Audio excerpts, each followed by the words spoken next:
নবী মুসা বলে, আল্লাহ, আর এই কঠিন মুসিবতের দিনে তারা যখন আপনাকে ডাক দিয়ে বলবে, আল্লাহ এদের জীবনের গুনাহগুলো মাফ করে দাও, আল্লাহ বলবে, ওলি রে, আমি আল্লাহ কোরআনে ঘোষণা করেছি, আলা ইন্না আউলিয়া আল্লাহি লা খাউফুন আলাইহিম ওয়া লা হুম ইয়াহজানুন।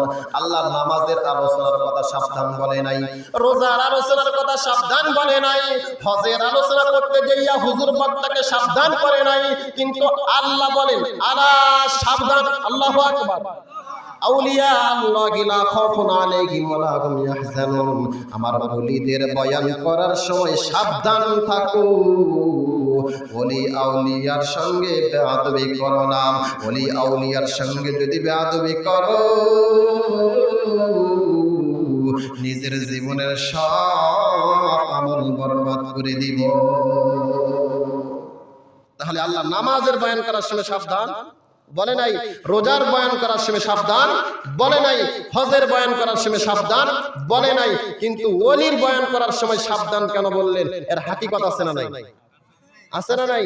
হাদিসে কুরসির মধ্যে বলে, ইত্তাকু বিফিরাসাতিল মুমিনিন ফাইন্নাহু ইয়ানজুর বিনুরিল্লাহ। আল্লাহর নবী বলে, ওলির হাত থাকে না, আমার আল্লাহর হাত হয়ে যায়।